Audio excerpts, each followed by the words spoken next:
भारतीय जनता पार्टीच्या गटनेतेपदी देवेंद्र फडणवीस यांची निवड झालेली आहे। या पार्श्वभूमीवर नांदेडमध्ये भाजपच्या वतीनं जल्लोष साजरा करण्यात आलाय। आपण ही दृश्य तिकडचीच पाहतोय। शहरातल्या महात्मा फुले स्मारक परिसरात आज भारतीय जनता पार्टीच्या कार्यकर्त्यांच्या वतीनं ढोल ताशाच्या गजरात मिठाई वाटप करून फटाके वाजवून हा जल्लोष साजरा करण्यात आलेला आहे। यावेळी भारतीय जनता पार्टीचे असंख्य कार्यकर्ते या ठिकाणी उपस्थित असल्याचं चित्र देखील आपण इकडे पाहू शकता। भारतीय जनता पार्टी विधिमंडळाच्या गटनेतेपदी अपेक्षेप्रमाणे लोकनेते देवेंद्र फडणवीस यांची निवड झाली आहे।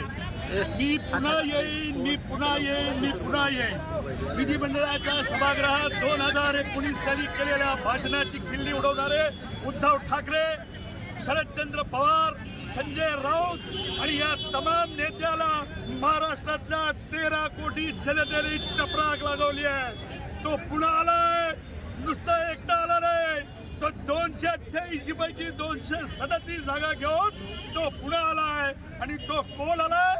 ज्यांनी महाराष्ट्राला भयमुक्त करण्याचा निर्णय केला, ज्यांनी महाराष्ट्राला जलयुक्त करण्याचा निर्णय केला, ज्यांनी महाराष्ट्राला पायाभूत सुविधा दिल्या, ज्याला महाराष्ट्राचं विजन आहे, तो पुरोगामी महाराष्ट्रामध्ये छत्रपती शिवराय, छत्रपती संभाजी महाराज, फुले शाहू आंबेडकरांची परंपरा राबवणारा खरा लोकनेता महाराष्ट्राच्या जनतेने निवडला आहे। शरदचंद्र पवार, उद्धव ठाकरे, तुम्ही जातीपातीचं गलिच्छ राजकारण करून भारतीय जनता पार्टीच्या नेत्याला संपवण्याचा प्रयत्न करत होता, तो पुन्हा आलाय।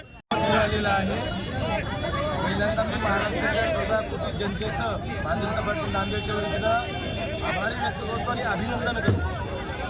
आणि महायुतीच्या या सरकारमध्ये गटनेता म्हणून भारतीय जनता पार्टीचे आमचे नेते, ज्यांना विकासाचे विजन आणि सगळ्या समाजाच्या जाणीव आहेत, सगळ्या समाजाचे प्रश्न सोडू शकतात,